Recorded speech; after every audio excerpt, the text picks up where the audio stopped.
Today, we're going to dive into a really fascinating puzzle. It's one that starts with something science once called flat out impossible, and it ends with a pretty powerful idea about your own potential. So this is the central question, right? It's a paradox that really challenges how we think about limitations, not just in nature, but in ourselves too.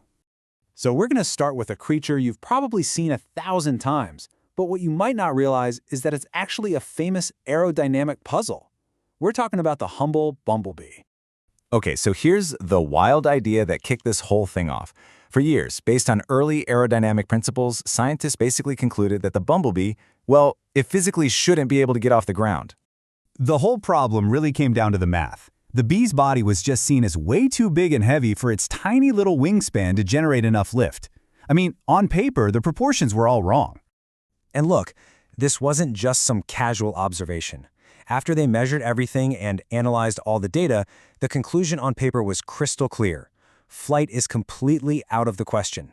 And yet, we all know what happens next. The Bumblebee flies anyway.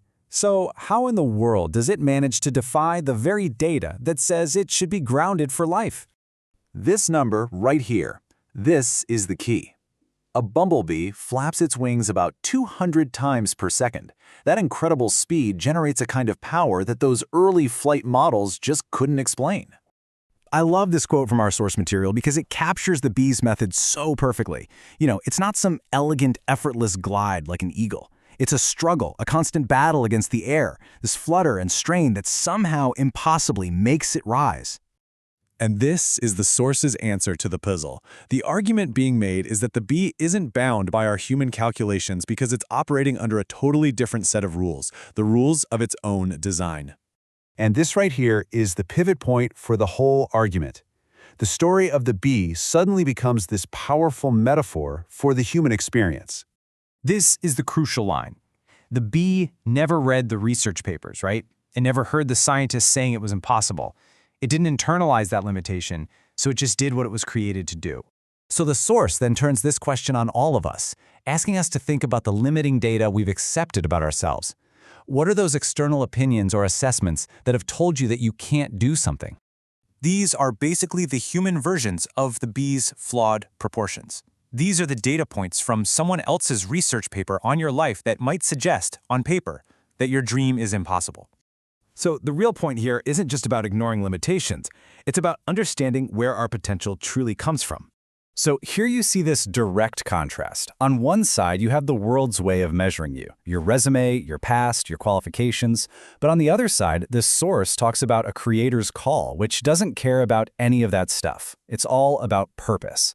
This line just powerfully sums it all up. It suggests that our value and our capabilities, they aren't determined by a list of accomplishments we can show the world.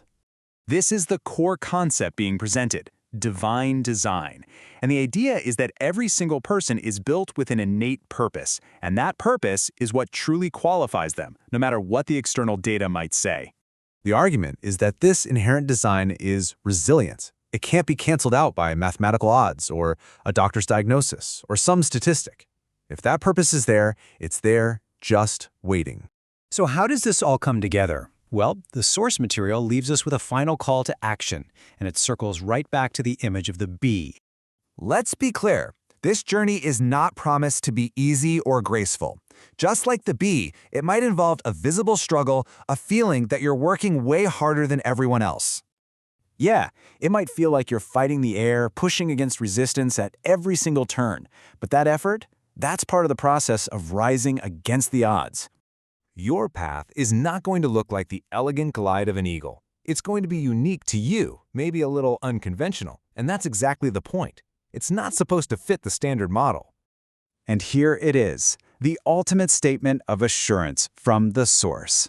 The idea is that if you were designed with a purpose, you'll also be given the strength and the means to carry it out. So we'll end with this question for you to think about. What impossible thing were you actually designed for? Maybe, just like the bumblebee, you were actually designed to fly.